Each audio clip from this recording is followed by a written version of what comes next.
Good evening दोस्तों, मैं संदीप कुमार। मैंने आज आप सबके लिए लेकर के आया सर एक जबरदस्त एक मस्त टॉपिक। कंडीशन क्या है, देखिए सबसे पहली बात है ना सर कि लघु उत्तरीय में जो सब्जेक्टिव क्वेश्चन हम मैथ का करवा रहे थे उसका आज हमारा 12वां क्लास है सर। यानी ऑलरेडी पहले हम 11 क्लास ले चुके हैं। तो इसमें जो बात ये था ना कि टॉप 90 क्वेश्चन था। ये कितना क्वेश्चन था? टॉप 90 क्वेश्चन था। 2 नंबर में जो आपको सब्जेक्टिव क्वेश्चन पूछा जाता है मैथ में, उसका हमने आपसे वादा किया है कि ये 90 क्वेश्चन आपके दिल में हम फोड़ेंगे और ये 90 से बाहर नहीं आएगा सर। और पिछला बार हमने 80 सवाल ही करवाए थे और 80 से पूरा का पूरा मामला फंसा था सर। लेकिन कंडीशन अब की बार पता है क्या है सर कि थोड़ा सा हमने 10 क्वेश्चन का लेवल बढ़ा दिया। क्यों? क्योंकि अब की बार कोरोना ना है रे बाबा, ठीक है ना। इसलिए सर सब कुछ देखते हुए जब जैसा तब तैसा करना है, ठीक है ना। और जब जैसा तब तैसा नहीं करेगा तो फिर टीचर कैसा रे। हाँ ठीक है ना सर। देखो कहता है समय के साथ जो इंसान में परिवर्तन आ गया ना सर, सबसे बेहतरीन इंसान वही है, ठीक है ना। तो जैसे जैसे समय बदलता है वैसे वैसे अपने आप को बदलिए, ऑटोमेटिकली आपका जिंदगी बदल जाएगा सर, ठीक है। आना तो ये हमारा कैमा क्लास है सर। तो ये आपका 12वां क्लास है और आज हम आपके सामने बात करने वाले हैं सवाल नंबर 76 से फोड़ने वाले हैं सर, ठीक है। अब पिछले 75 क्वेश्चन हमने सोल्यूशन कर चुके हैं। अगर उसका वीडियो आप नहीं देखे हैं तो इस वीडियो के डिस्क्रिप्शन में उसका लिंक दिया हुआ है, वहां से जाइए और सारे सवाल को कर दीजिए धुआं धुआं। तभी रिजल्ट की दुनिया में फिर से एक बार ज्वालामुखी फटेगा और तभी तो कहोगे कि तेरी आंखों में मेरा चेहरा दिखता है। आ जाना बाबा, देखो इधर सर, थोड़ा सा आना, आइएगा सर। हम लोग देखते हैं सवाल नंबर 76 क्या कहता है, थोड़ी सी गौर करना। अच्छा देखो यहां पे सवाल बोल रहा है ना 76 नंबर, थोड़ा सा पेशेंस बना करके रखना अपने अंदर, हम सब कुछ आपको फोड़ेंगे सर। आइएगा। कहता है समीकरण, क्या कहता है? कहता है सर समीकरण 7x - 2y बराबर 3 है, फिर 22x - 3y बराबर 16 है को वर्ज गुणन खंड विधि से क्या करना है? हल करना है। लेकिन सबसे पहली बात आपको यह समझना है सर कि ये वर्ज गुणन खंड विधि होता क्या है। जिंदगी में पहली बार नाम सुने तो टेंशन नहीं लेना है सर, हम समझा देंगे, ठीक है। अगर आप जिंदगी में पहली बार इसका नाम भी अगर सुने होंगे ना, तब वो आपके दिल तक हम बैठा देंगे सर, ठीक है। आ जाना। देखो कुछ करना नहीं है, सबसे पहले आपको पहला समीकरण को लिखना है। इससे पहले कि आपको यहां पे आपको सॉल्यूशन लिखना पड़ेगा। क्या लिखना पड़ेगा? सॉल्यूशन लिखना पड़ेगा सर, वो भी शिद्दत से, प्यार से, मोहब्बत से। आना कहता है क्या, ये 7x है, यहां पे -2y है और बराबर कितना है? ये 3 है। अच्छा मैं आपको बोलूं एक बात, कह सर जी ना आप 2 बात बोलो ना। तो सबसे पहले आप इसी को सॉल्यूशन कर दिए, इसके बाद ये सॉल्यूशन को, ये इस इक्वेशन को लिखेंगे, है ना। अच्छा ये यहाँ पे +3 है, इधर आएगा -3, इसका मतलब ये हो जाएगा 7x - 2y। अब यहाँ पे कितना, ये +3 इन्हें आएगा -3 हो जाएगा, बराबर क्या हो जाएगा? 0। अच्छा आप हमको एक बात बताइएगा सर कि आप ये कभी सुने हैं a1x + b1y बराबर c1?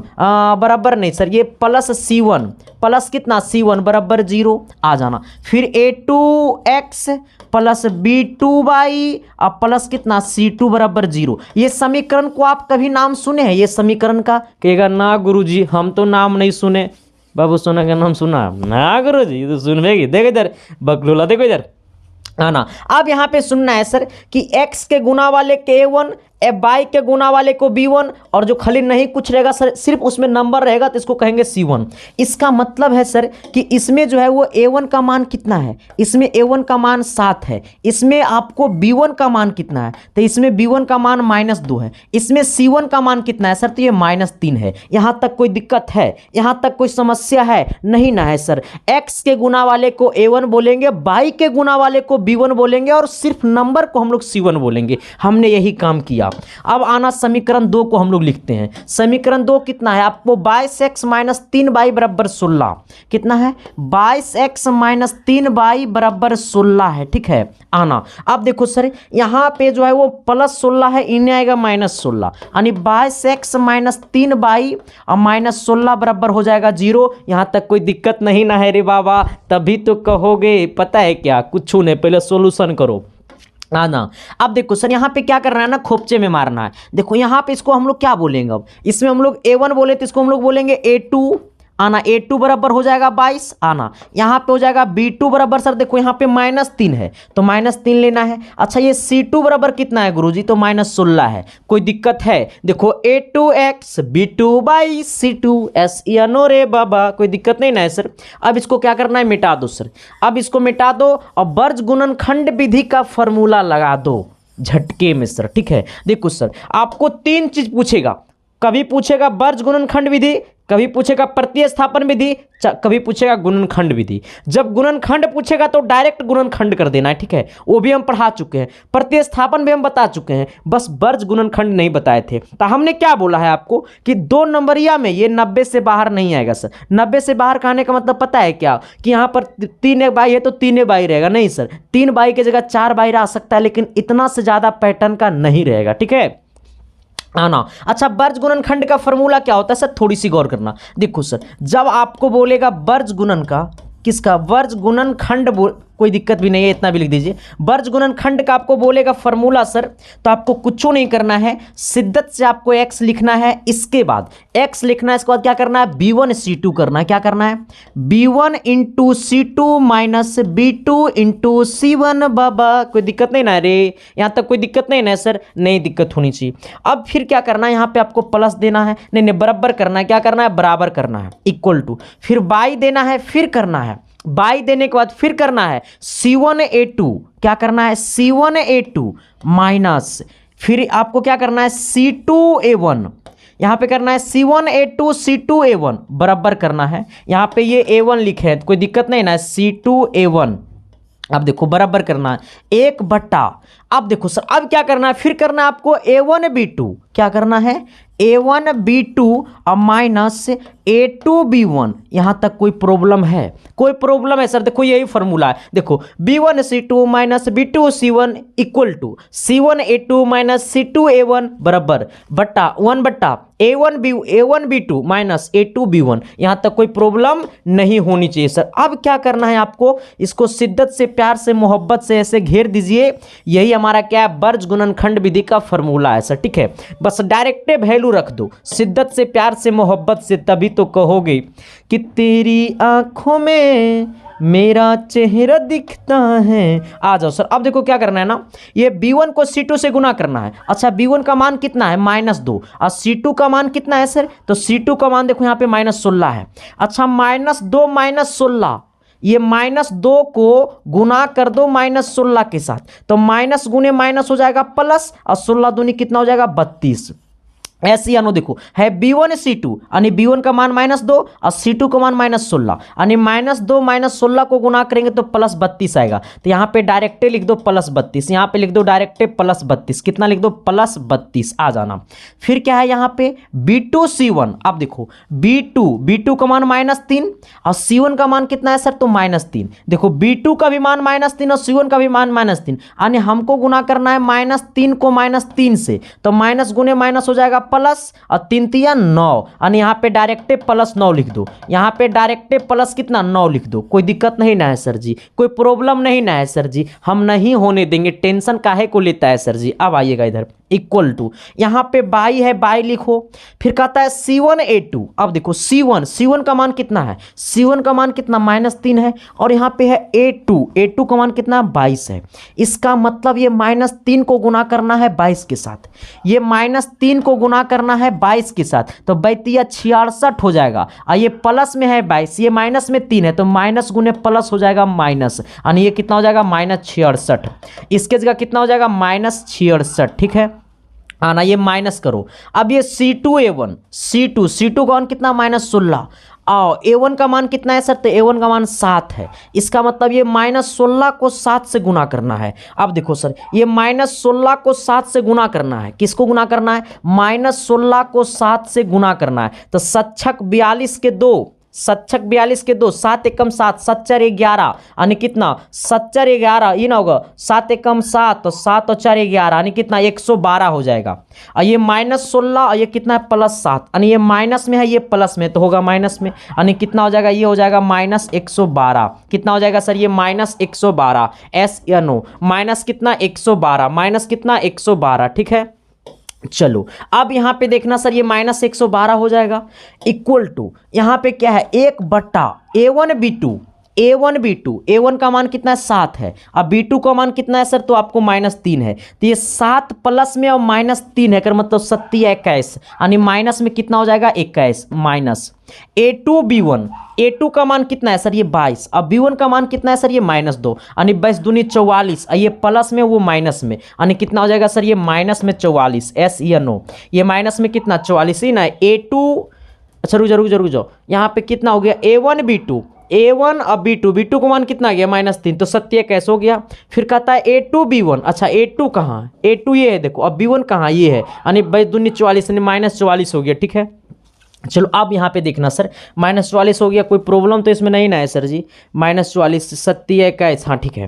अब आना इधर थोड़ी सी गौर करना सर, अब देखो इधर क्या करना है कि ये x अब बट्टा में इसको घटा दो सर, तो ये 23 बच जाएगा, ठीक है, घटाओगे तो 23 बचेगा बराबर, ये माइनस गुने माइनस प्लस हो जाएगा, ये माइनस को माइनस से गुना करेंगे तो क्या हो जाएगा प्लस हो जाएगा, तो यहाँ पे डायरेक्ट प्लस लिख दो, क्या लिख दो प्लस लिख दो, यानी 112 है प्लस में और 66 है माइनस में, तो इसको घटा दो तो हो जाएगा 22 बट्टा कितना 46 हो जाएगा, प्लस में कितना हो जाएगा 46, ये 22 बट्टा कितना हो जाएगा 46, इसको घटाओगे ना तो प्लस में 46 हो जाएगा बराबर, यहाँ पे करो माइनस गुने माइनस हो जाएगा प्लस, और ये प्लस में 44 और माइनस में 21, तो ये हो जाएगा 23, यानी 1 बट्टा कितना 23।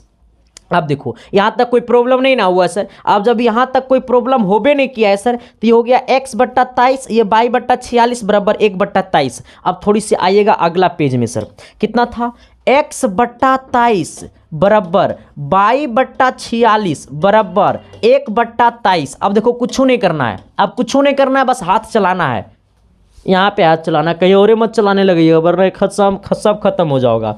देखो इधर एक बार इसके साथ इसको इक्वल कर देना, किसको, इसके साथ एक बार इसको इक्वल कर देना, एक बार इसके साथ इसको इक्वल कर देना, यानी ये x बट्टा 23 को इक्वल कर दो 1 बट्टा 23 के साथ, फिर एक बार ये 22 बट्टा 46 को इक्वल कर दो 1 बट्टा 23 के साथ, आना इसको क्रॉस मल्टीप्लीकेशन कर दो, इसको गुना इसके साथ, इसको गुना इसके साथ झटके में, यानी 23 गुने x बराबर 23 से कम 23, यानी x बराबर 23 बट्टा 23, 23 से 23 गला खोपचा मैंने x बराबर कितना 1, x का मान 1 आ गया, यहाँ पे इसको गुना इसके साथ, इसको गुना इसके साथ, यानी 22 गुने 23 कितना हो जाएगा, ये 23 22 हो जाएगा, ये 46 से कम 46 यानी 46 हो जाएगा, ये गुना में नीचे जाएगा भागा मैंने 22 बराबर हो जाएगा 46 बट्टा 23, और 46 बट्टा 23 बोले सर तो ये 2 बार में खोपचे में जाएगा, यानी 22 का मान कितना हो गया 2, हमसे यही पूछा था।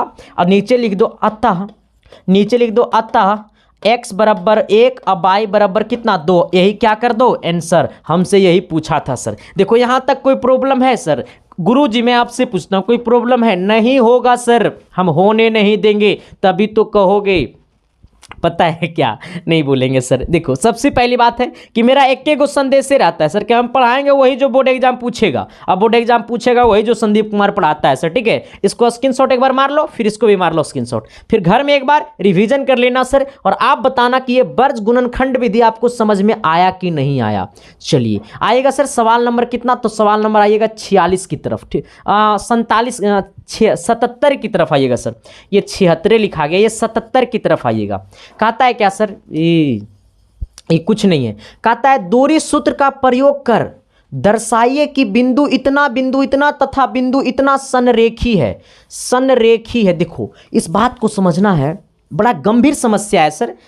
देखो कंडीशन इसलिए बड़ा गंभीर समस्या इसलिए है ना कि आज तक हम लोग और आप लोग पता है क्या संरेखित तब बता पाते थे जब वो दूरी सूत्र का प्रयोग नहीं होता था तब, लेकिन अब आपको बताना है दूरी सूत्र का प्रयोग करके संरेखी बिंदु। देखो कैसे होगा, मान लो कि यहां से यहां तक का कोई लाइन है सर, ये पूरा बोलो ये AC है, ठीक है, ये पूरा मान लो AB है, ठीक है।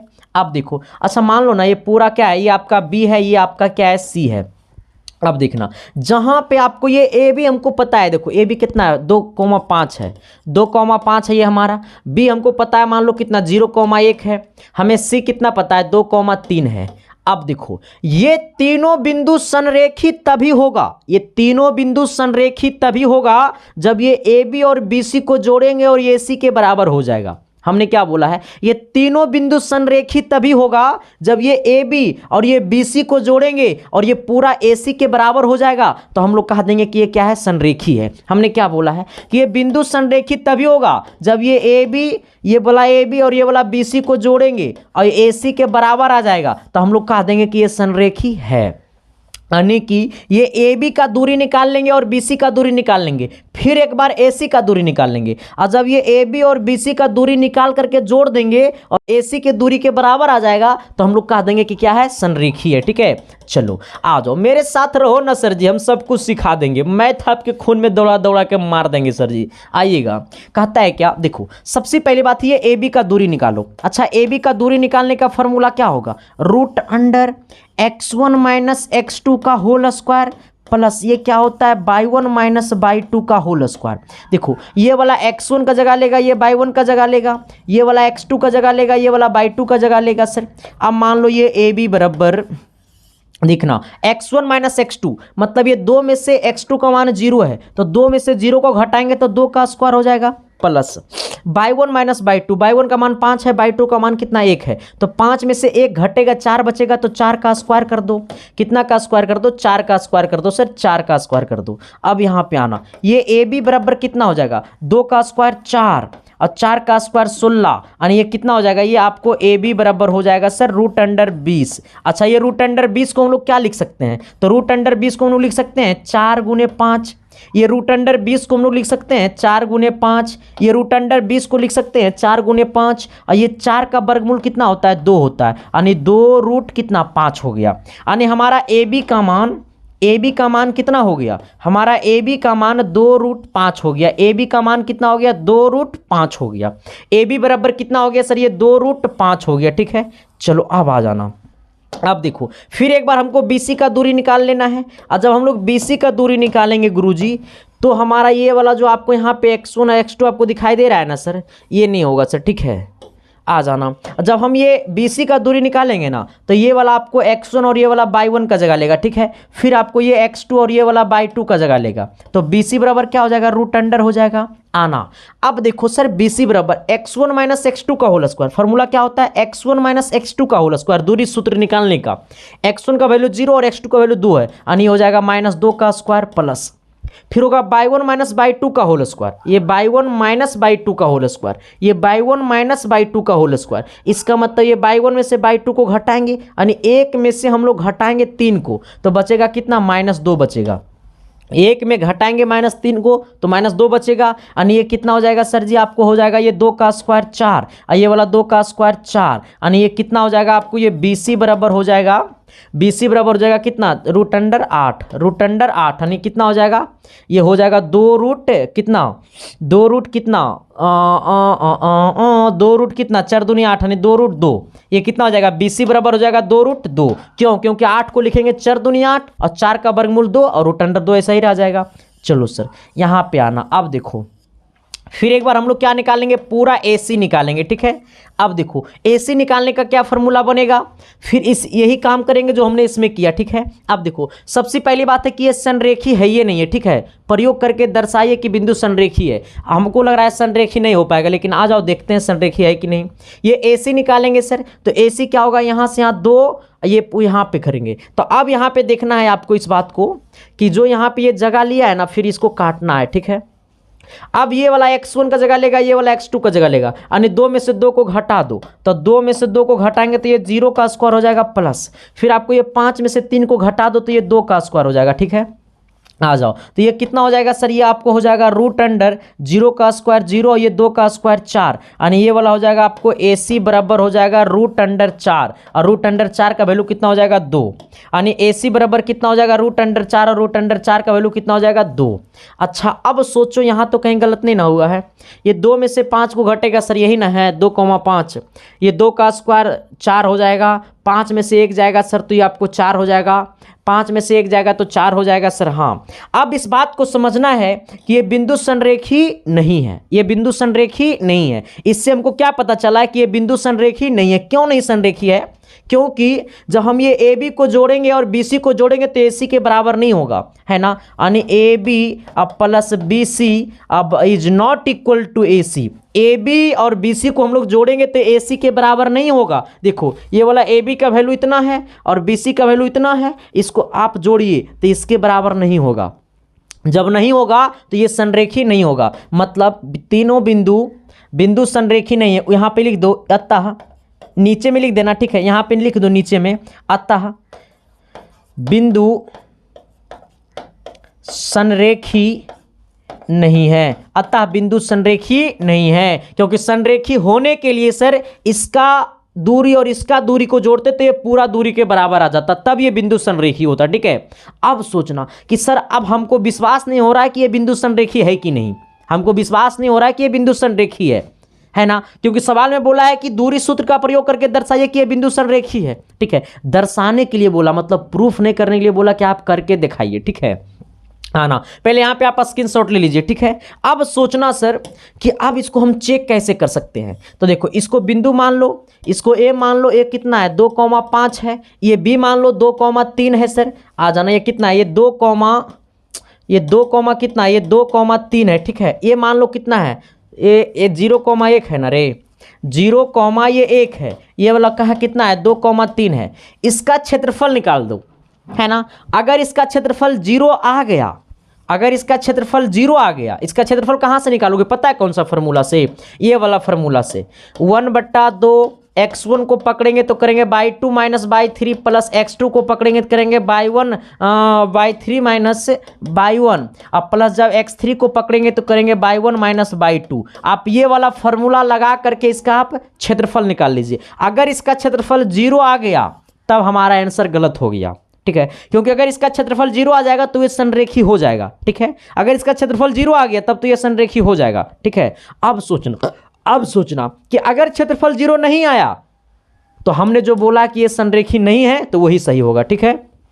चलिए आइएगा सर, अगला कहता है ना कि देखो सबसे पहली बात है कि ये सवाल नंबर 78 को देखना क्या कहता है, और बड़ा ही शिद्दत से बोलता है और प्यार से बोलता है सवाल, ठीक है। क्योंकि मेरा सवाल जितना भी रहता है ना वो सारा का सारा शिद्दत और प्यार और मोहब्बत से ही बोलता है। आइएगा सर, क्योंकि हम ही बड़ा शिद्दत से बोलते हैं। कहता है ना कि अदिश समीकरण श्रेणी क्रम का अदिश समांतर श्रेणी का 7वां पद 1/9 तथा 9वां पद 1/7 है तो 63वां पद का मान निकाले। सवाल क्या बोला है पता है कि कोई एक समांतर श्रेणी है, ठीक है। कोई एक क्या है, समांतर श्रेणी है जिसका 7वां पद, अब सोच लो जिसका 7वां पद जो है सर वो आपको 1/9 है, ठीक है। अब आना फिर इसका जो 9वां पद है वो 1/7 है, इसका फिर जो 9वां पद है वो कितना है 1/7 है। इसको यहाँ पे सॉल्यूशन लिख देना है। अब यहाँ पे देखिए जरा शिद्दत से सर, 7वां पद 1/9 है, 9वां पद 1/7 है और हमसे क्या पूछा है 63वां पद ज्ञात कीजिए। यानी आपको निकालना है 63वां पद बराबर वाट, एस या नो। हमको ये नहीं बोला है कि 7वां पद 1/9 है, 9वां पद 1/7 है तो 63वां पद क्या होगा, 63वां पद बराबर वाट, एस या नो। अब यहाँ पे सोचना है सर आपको शिद्दत से। देखो एक बात हमेशा याद रखना सर कि सवाल जितना भी मैथ में आता है ना वो सारा का सारा एकदम रोमांटिक सवाल होता है। अब तो कहेगा मास्टर सवालों रोमांटिक होने लगा है, तो हाँ तो होने तो लगभग किया है। अब देखो सर, अब यहाँ पे क्या करना है, आपको इस बात को पता है कि nवां पद बराबर होता है a + n-1 into D, S या नो। nवां पद का ये फॉर्मूला होता है। हमें बोला है 7वां पद है, इसका मतलब जहाँ पे n है वहाँ पे 7 को चिपका दो तो ये हो जाएगा 7 - 1, यानी ये वाला हो जाएगा a + 6d अब बराबर कितना 1/9। इसको शिद्दत से बोल दो समीकरण 1। हम तो यही लाना चाह रहे थे। अब देखो ये 8वां पद है, इसका मतलब इसको लिखेंगे ये 9वां पद है, इसका मतलब इसको लिखेंगे a + 8d अब बराबर 1/7। इसको बोल दो समीकरण 2। अब आ जाना सर, हमें 63वां पद निकालना है, इसका मतलब 63वां पद हो जाएगा a + 62d और a और d का मान निकालना पड़ेगा। अब देखो सर क्या कहता है, थोड़ी सी गौर करना, ठीक है। आ जाओ, कहता है ना सर यहाँ पे आना, थोड़ी सी शिद्दत से आना सर। अब समीकरण 1 में समीकरण 2 को माइनस कर दो, समीकरण 1 में समीकरण 2 को क्या कर दो, माइनस कर दो। समीकरण 2 को क्या कर दो, माइनस कर दो। समीकरण 1 कितना है ए प्लस 6d अब बराबर कितना 1/9। समीकरण 2 कितना है ए प्लस 8d। ए प्लस 8d बराबर कितना ए 1/7 1/7 है। अब सोचना समीकरण को जब हम माइनस किए तो ये प्लस में ए था हो जाएगा माइनस ए, ये प्लस में 8d था हो जाएगा -8d, यह है प्लस में 1/7 था हो जाएगा -1/7। अब यहाँ पे आपको सोचना है सर कि यहाँ पे प्लस में ए यहाँ पर माइनस में ए, गला खोपचे में, अरे प्लस में ए और माइनस में ए, गला खोपचे में, प्लस में 6d माइनस में 8d, तो ये हो जाएगा माइनस में 2d। अब सोचना ये 1/9 में, ये 1/9 में 1/7 को क्या करना पड़ेगा माइनस करना पड़ेगा। इसका मतलब ये 2d बराबर कितना हो जाएगा, ये 9 और 7 का एलसीएम कर लो सर, 9 और 7 का एलसीएम कर लो, ठीक है। तो 9 सत्ते कितना 63। अब सोच लो 9 सत्ते 63। अब यहाँ पे देखना इसको गुना इसके साथ, इसको इसके साथ कर दो तो हो जाएगा कितना 7 एकम 7 और माइनस कितना 9। अब यहाँ पे देखना है सर आपको थोड़ा सा कि हो जाएगा -2d बराबर, ये आपको घटाइएगा सर तो ये -2 बचेगा और नीचे में कितना है -63 है। देखो अब यहाँ पे आना है आपको क्या कि ये -2 है, फिर नीचे आएगा प्लस में बटा में हो जाएगा 2, तो -2 बटा ये आपको क्या है 63 है। अब यहाँ पे सोचना ये गुना में हो जाएगा, अच्छा रुक जाओ, ये माइनस से माइनस को पहले काट दो, ठीक है। ये 2 आपका गुना में हो जाएगा, अब ये 2 से 2 ये भी गला खोपचा में, जब ये माइनस को हम काटिए दिए तो ये माइनस किस बात की रे, ऊपर में माइनस चल गया खोपचा में, यानी ये d बराबर हो गया 1/63। अब सोचो ये d का मान कितना हो गया 1/63 और यही d का मान अगर हम समीकरण 1 में पुट कर देंगे तो हमको a का मान निकल जाएगा। अब बोलो समीकरण 1 से, अब बोलो समीकरण 1 से, समीकरण 1 कितना है, थोड़ी सी गौर करना, इसको हम थोड़ा सा छोटा कर देते हैं सर कि जब जब तुझको देखो तो अरे जी घबराता है। आ जाना समीकरण 1 कितना है sir a + 6d, a + 6d बराबर कितना 1/9। अब आना अब देखो ए d का मान कितना है तो a + 6 गुने d का मान कितना है सर 1/63, अब बराबर कितना है 1/9। अब देखो इसको उधर भेज देना सर, शिद्दत से प्यार से मोहब्बत से भेज देना, चल जाएगा ये। देखो तो a बराबर कितना हो जाएगा, a बराबर हो जाएगा 1/9 और ये हमारा 6/63 तो उन्हें जाएगा माइनस में हो जाएगा 6/63। अब सोचो सर इसको यहाँ पे क्या कर रहा है ना कि आपको a को कर लो यहाँ पे आपको a जो है ना सर ये आपको यहाँ पे एलसीएम कर लो कितना 9 सत्ते 63, 9 को 63 को यहाँ पे एलसीएम कर लो, ठीक है। आ जाना तो 9 सत्ते 63 7 बार में और कितना यहाँ पे हो जाएगा -6, यानी a का मान भी कितना आ गया 1/63, a का मान भी कितना आ गया 1/63। हाँ रुक जाओ 9 सत्ते 63 7 बार में 7 एकम 7, ठीक तो है। आ जाना a का मान भी कितना आ गया 1/63, हमको निकालना है 63वां पद। आ जाना इसका मतलब क्या करना हमको निकालना है 63वां पद सर, तो क्या करना है आपको जब निकालना है 63वां पद तो a प्लस कितना 62d हो जाएगा। अब देखो a का मान कितना था 1/63 प्लस 62 बटा d का मान कितना है 1/63।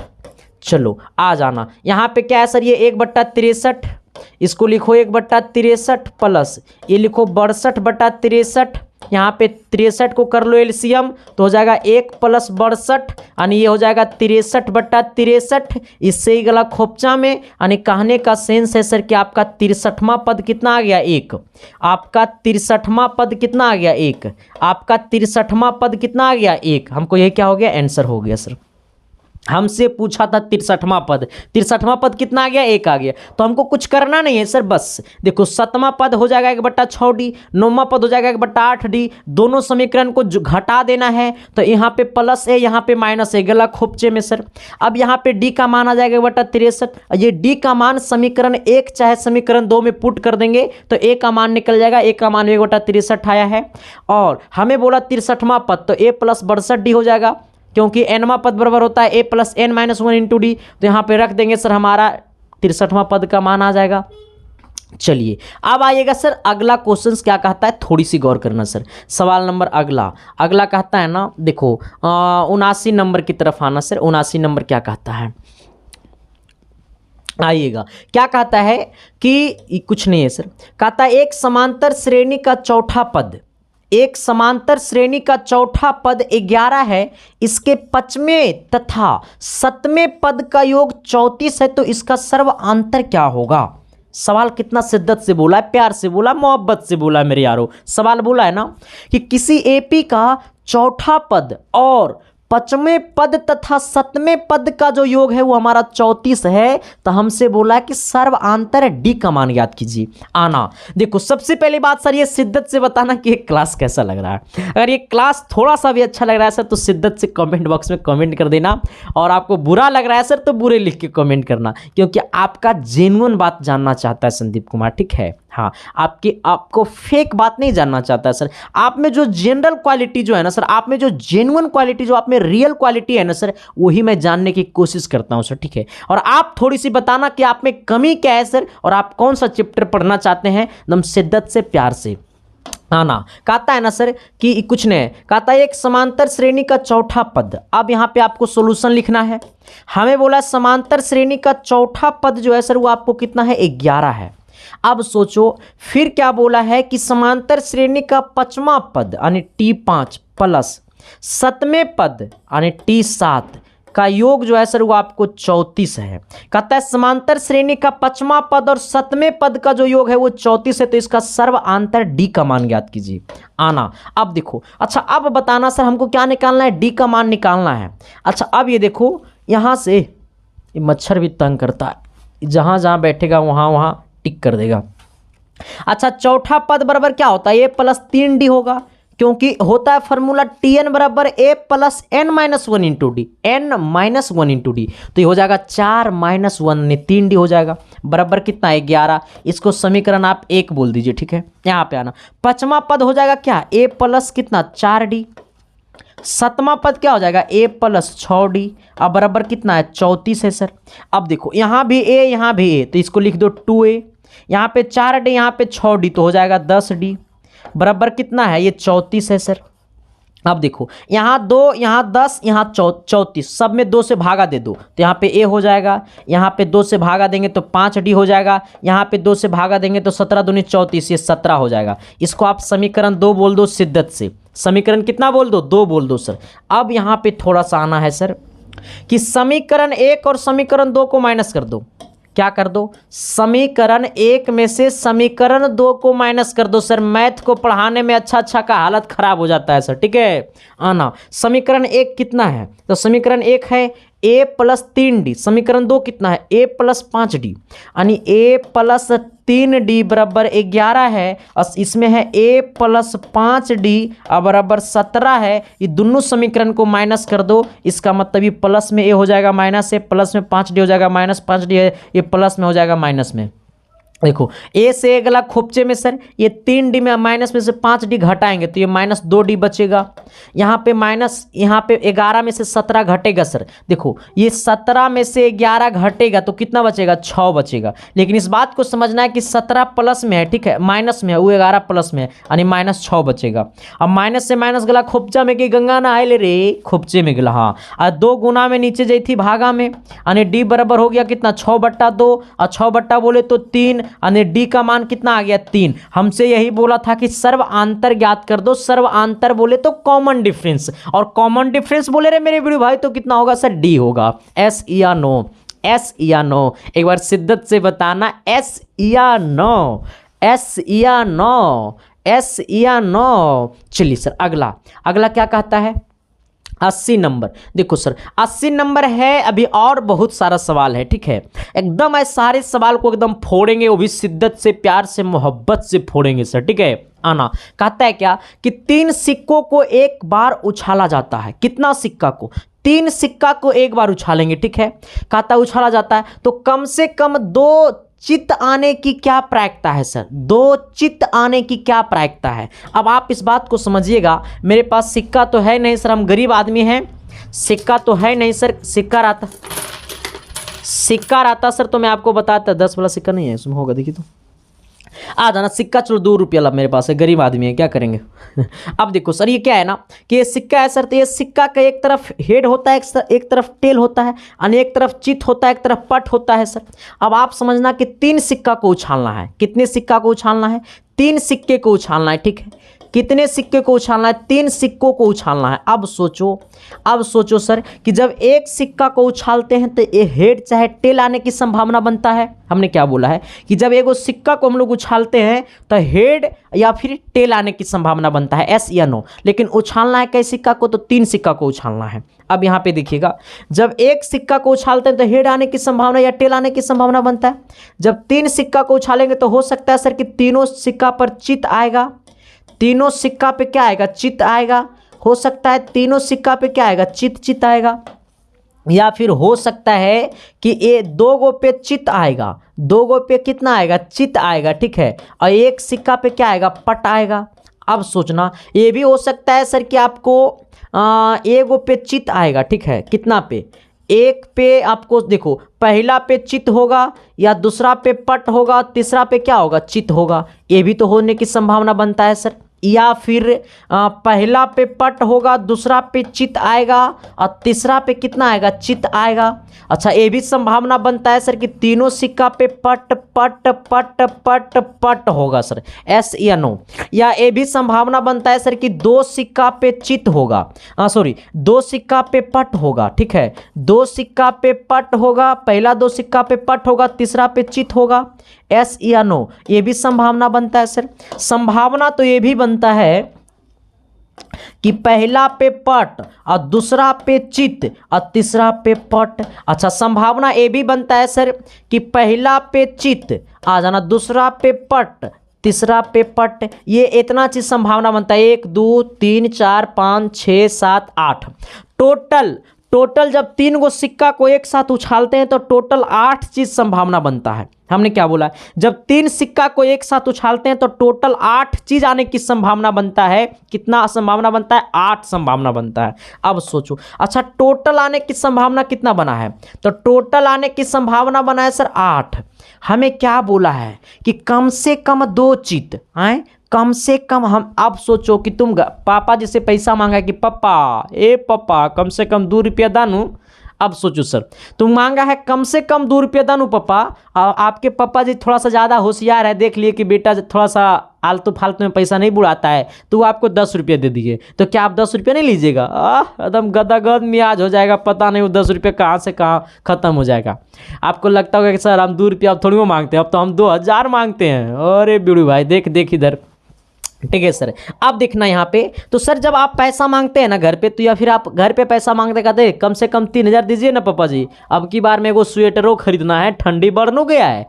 लेकिन सर आप सोचिए, जब आप पैसा मांगते हैं तो आपको बड़ा शिद्दत से पैसा मिल जाता होगा, लेकिन सर आप उनकी काम को आप बड़ा शिद्दत से नहीं करते हैं सर, ठीक है। आप उनके बारे में भी सोचिए। जब आप छठ पूजा या किसी त्यौहार में जब आप घर जाते होंगे ना, तो आप तो मस्ती में घर जाते होंगे और खूब इंजॉय करते होंगे, लेकिन आप जैसा ही घर जाते होंगे तो आपके पिताजी आपसे पूछते होंगे पता है क्या कि अब की बार कितना पैसा लेकर के जाओगे? तो आप बोलते होंगे सर हम 3000 लेकर के जाएंगे या 4000 लेकर के जाएंगे। आप ही ऐसा ही बोलते होंगे पापा को। तो पता है आप पूरा छठ इंजॉय करते होंगे, लेकिन आपके पापा जी ना आपका पैसा जुगाड़ करने में लगे रहते होंगे, ठीक है सर। तो इस मम्मी पापा की इस गरिमा को समझिए सर, माता पिता की इस मतलब इमोशन को समझिए सर। आप कौन समझेगा? आप नहीं समझेगा तो पड़ोसी वाला समझेगा। नहीं सर, आपका ही आंखों में उनकी सपना छुपा हुआ है। अब उनका कोई सपना नहीं है सर, अब उनका सारा सपना आपके ऊपर टिका हुआ है सर। इसलिए वो आपके हाथ में है कि आपकी अपनी मम्मी पापा का उम्र 10 साल बढ़ाना है या 20 साल घटाना है। अगर आप नालायक निकल जाइएगा ना तो तुरंत मम्मी पापा का उम्र 20 साल घट जाता है सर। अगर आप एक बेहतरीन इंसान, सक्सेसफुल इंसान बन जाइएगा ना अपने लाइफ में, तो वही मम्मी पापा का उम्र 10 साल बढ़ जाता है सर। हाँ ठीक है ना। तो वही होता है सर, जिंदगी वैसा ही जिया जाता है। आप सोच रहे होंगे कि हम खुश हैं ना पूरे, हम खुश है तो चलो कोई कुछ हो जाए। नहीं सर, आप धरती पे पैदा हुए हैं ना तो सिर्फ अपने आप में पैदा नहीं हुए सर, आपको पैदा करने के लिए आपकी मम्मी पापा आए हैं। तो अब सोचो सर कि जो आपको पैदा धरती पे करके खड़ा किए हैं, तो उनके बारे में भी तो सोचना मेरा दायित्व बनता है। उनकी भी सपना को तो पूरा करना मेरा दायित्व बनता है सर। उनकी भी तो झोपड़ी वाले घर को छत में बदलना मेरा दायित्व बनता है सर। उनकी जो सपना है कि हमें भी एक अच्छा कार से घूमना है, तो वो भी तो आप ही को सपना पूरा करना है सर। तो सर वो हर सपना आपको पूरा पूरा करना है जो आपके मम्मी पापा आपके लिए देखे थे और वो अपने ज़िंदगी की खुशहाल ज़िंदगी के लिए देखे थे सर। तो सारा सपना आपको पूरा करना है सर, क्योंकि अब उनकी आंखों में सिर्फ और सिर्फ आपके बारे में सपना देखा जाता है। ठीक है, आ जाना। हमें क्या बोला है सर कि कम से कम 2 गो चित आने की संभावना। अब सोचो रे बीड़ू भाई कि अब कम से कम 2 गो चित, यहाँ पे 3 गो चित है, तो क्या हमको गारा बुझाएगा खाने में? नहीं। तुम बोला पार्टनर 2 गो लेग पीस दो नू अब तुमको तुम्हारा पार्टनर 3 गो लेग पीस दे दिया, 3 गो लेग पीस हो भी नहीं करता है, 2 मुर्गा लाएगा तब 3 लेग पीस नहीं 4 लेग पीस होगा। ठीक है, अब सोचो सर कि तुम बोला कि पार्टनर 2 लेग पीस दानू और 3 गो दे दिया, तो तुम तो गदागद हो जाएगा कि पार्टनर ना जाने हम पे क्यों इतना ध्यान दे रहा है आ जाना सर। तो अगर आपको 3 गो चित मिले तो भी चलेगा सर, 3 गो चित मिलेगा तो भी चलेगा। अच्छा, इसमें 2 गो चित है, अब बोला कम से कम 2 चित, ये भी चलेगा। इसमें भी 2 चित है, एगो यहाँ, ये भी चलेगा सर। इसमें भी देखो 2 गो चित है, ये भी चलेगा सर। बाकी अब कहीं भी 2 गो चित नहीं है, आ जाना। तो 1 2 3 4, यानी अब सोचो सर कम से कम 2 गो चित की संख्या कितनी है? 4। जो आने की संभावना रहता है उसको हम लोग कहते हैं एनी। हमसे पूछा प्रायिकता बोले सर तो ये पी बराबर होता है सर ये एनी बट्टा एनएस, आ जाना। ये एनी बराबर कितना है सर? ये 4 है। एनएस का वैल्यू कितना है? 8 है। काट देना, शिद्दत से, प्यार से, मोहब्बत से 1/2 आ जाएगा। कोई दिक्कत नहीं है सर, हम दिक्कत होने नहीं देंगे तो दिक्कत होगा कहाँ से। चलिए आइएगा अगला सवाल की तरफ। अगला सवाल देखो अब इधर है। ठीक है, किधर है सर? ये इधर है। हाँ, आना सर। सवाल नंबर अपना कितना होगा? ये 81 ना होगा जी, 80 था वो, 81 होगा। ये आइएगा 81 नंबर सवाल क्या कहता है, थोड़ी सी गौर करना। कहता है ना कि सिद्ध करे कि tan a plus tan b बट्टा cot a plus cot b बराबर tan a into tan b। अब सोचना, यहाँ पे सोचना है सर कि ये जो हमको वो LHS है यहाँ से यहाँ, ये हमको RHS है। अच्छा, आप इस बात को पहले समझिए कि LHS में हमको क्या है। LHS में मेरा है tan a, क्या है? tan a और प्लस कितना है? tan b, ये हमको LHS में पता है। अच्छा, RHS में क्या है? cot a और कितना है? प्लस कितना है? cot b, ये हमको LHS में पता है। RHS में हमको ये लाना है। अच्छा, अब आप इसको देखिएगा, इसको आप थोड़ा सा देखिएगा। क्या ये tan a है? तो tan a इसको लिख दो। ठीक है, tan a को tan a लिख दो। ठीक है, प्लस tan b है तो tan b इसको लिख दो। ठीक है, आ जाना। अच्छा, ये cot का उल्टा क्या होता है सर? cot का उल्टा होता है, अरे b है कि a है? देखो सर यहीं पे मामला गड़बड़ हुआ है। ठीक है, अच्छा आ जाओ, a है तो ये cot है तो इसको लिखो 1/tan a एस या नो प्लस ये cot b है तो इसको लिखो 1/tan b एस या नो, क्योंकि tan a into tan b बराबर होता है 1। tan a into cot a into tan b। cot a जैसे देखो ये होता है tan theta into cot theta बराबर कितना? 1। tan theta into cot theta बराबर 1, तो tan थीटा बराबर क्या होगा? ये cot है, गुना में नीचे जाएगा भागा में, तो 1/cot हो जाएगा। एस या नो सर, एस या नो। आइएगा इधर। अब देखो यहाँ पे आपको क्या करना है ना, इसको एलसीएम कर लो, इधर आ जाना। यहाँ पे क्या है? tan a अब प्लस कितना है? tan b बटा में, अभी देखो बटा में, यहाँ पे tan a into tan b, इसको एलसीएम कर लो। आप यहाँ पे क्या कर लो? एलसीएम कर लो। tan a into tan b को क्या कर लो? एलसीएम कर लो। ठीक है, इसको गुना इसके साथ, इसको गुना इसके साथ, तब हो जाएगा। देखो इसको गुना इसके साथ करो, इसको गुना इसके साथ करो, तब हो जाएगा tan b इंटू प्लस है, प्लस देंगे इंटू tan a। अब आना सर थोड़ी सी ऊपर में, कितना है? tan a plus tan b। अब देखो, अच्छा रुक जाओ, अब देखो ये वाला क्या है? ये नीचे में है सर, ये नीचे में, तो ऊपर हो जाएगा गुना में जा करके, तो ऊपर में कितना है? tan a और प्लस कितना है? ये tan b आ जाना। और गुने में देखो ये वाला हमारा नीचे में था, हो जाएगा ऊपर में, तो हो जाएगा tan a इंटू कितना? tan b। अब सोचना सर शिद्दत से, नीचे में हमारा क्या बच गया? tan a plus tan b। अच्छा, tan a plus tan b, तो इसको अच्छा से लिख दो tan a plus tan b। अब देखो ये tan a plus tan b से tan a plus tan b गला खोपचा में, ये वाला tan a plus tan b से tan a plus tan b गला खोपचा में। क्या बच गया यहाँ पे? यहाँ पे बच गया है tan a इंटू कितना? tan b। tan a into tan b, यही क्या है? RHS में है सर, यही क्या है? RHS में है। हमको यही क्या करना था? प्रूफ करना था। ठीक है, तो आपको नीचे लिख देना है, आपको इसके नीचे लिख देना है कि LHS बराबर RHS, LHS बराबर RHS प्रूव्ड, LHS बराबर RHS प्रूव्ड। कुछ नहीं करना है, देखो ये tan को बदलना है 1/, ये cot को बदलना है 1/tan में, ये cot b को बदलना है 1/tan b में, ठीक है सर। कुछ नहीं करना, बस इतना ही करना। यहाँ पे आपको एलसीएम कर लेना है, तो जैसे एलसीएम करेंगे तो tan into tan b LCM हो जाएगा। अब इसको देखो, ये वाला ये tan b को गुना करना है इसके साथ और tan a को गुना करना है इसके साथ, हमने यही यहाँ पे किया है।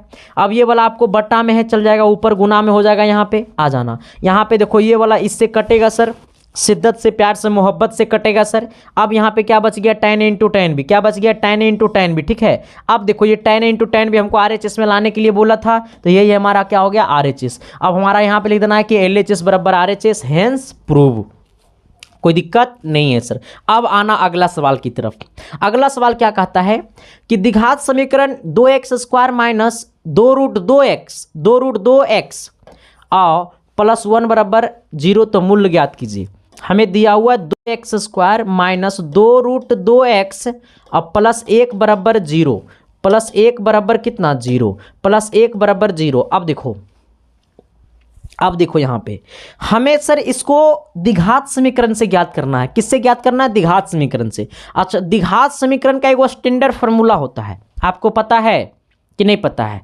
द्विघात समीकरण का एक स्टैंडर्ड फार्मूला होता है सर, आपको पता है, नहीं पता है? अगर नहीं पता है सर तो यहाँ पे देख लो, देखो यहाँ पे सोचना, ये वाला ax² अब प्लस bx अब प्लस c बराबर 0, प्लस c बराबर 0, प्लस c बराबर 0, ये स्टैंडर्ड फार्मूला है, ठीक है। x² के गुना वाले को 1 कहेंगे, मतलब x² के गुना में 2 है, इसका मतलब a बराबर 2 हो गया। x के गुना वाले को b कहेंगे, इसका मतलब ये यहाँ पे x के गुना में ये वाला पूरा है, और ये वाला b का मान हो गया -2√2। आ जाना सर, ये c यहाँ पे कितना है, 1 है, इसका मतलब c बराबर 1 हो गया। अब सोचना कि द्विघात बहुपद, द्विघात समीकरण का स्टैंडर्ड फार्मूला यानी x निकालने के लिए एक फार्मूला होता है -b plus minus √b² minus 4ac अब बट्टा में कितना, 2a। क्या हमने बोला है सर, x निकालने का फार्मूला होता है -b plus minus √b² minus 4ac बट्टा कितना, 2a। आना, अब इसको क्या करना है सर, थोड़ी सी गौर करना। ये x बराबर, ये -b का मान कितना है, देखो ये वाला है, ये माइनस कितना है, ये माइनस, ये आपको है -2√2, ये -2√2 है, ये -2√2 है। अब सोचना प्लस माइनस √, ये b का मान कितना है, तो ये वाला है, यानी कितना, -2√2 का होल स्क्वायर माइनस 4 गुने a का मान कितना है, 2, और गुने c का मान कितना है, 1। अब बट्टा में 2 इंटू 1 यानी कितना, 2 दूनी 4, a का मान 2 है। आना सर, अब थोड़ी सी आना, इधर आना, ठीक है, आ जाओ। अब यहाँ पे क्या है सर कि x बराबर, ये इसको गुना कर दो तो माइनस गुने माइनस हो जाएगा प्लस, ये वाला हो गया +2√2 प्लस माइनस, यहाँ पे इसको स्क्वायर कर दो तो ये 2 का स्क्वायर 4 और √2 का स्क्वायर 2, यानी 4 दूनी 8, ये रूट में है, ठीक है, √8 हो गया प्लस, ये 4 दूनी 8, ये भी कितना हो गया, ये -8 है, ठीक है, ये -8 यानी 4 दूनी ये 8, ये भी -8 हो जाएगा बटा, नीचे में कितना है सर, ये आपको 2 दूनी 4, ये वाला हो जाएगा 2 दूनी 4, नीचे में 4 लिख दो, यानी x बराबर कितना हो गया, ये 2 8 से 8 गला खोपचे में, यानी यहाँ पे बच गया 2√2 है ना। अब प्लस माइनस यहाँ पे 0 कर दो, बट्टा में क्या, ये पूरा 0 हो जाएगा, बट्टा में 4, यानी x का मान हमारा एक आ गया, यहाँ पे प्लस माइनस इसको कर दो ना, नहीं, x का मान हमको सेम आ गया, यहाँ पे कितना, x का मान आ गया 2√2/4, इसको काट दो सर, 2 से कट जाएगा, यानी ये हो गया √2/2। अच्छा, ये √2/2 है सर, तो अगर आपको मन करेगा तो इसको आप काट सकते हैं, ठीक है, अगर इसको आपको मन करेगा तो 1/√2 भी होगा, ठीक है।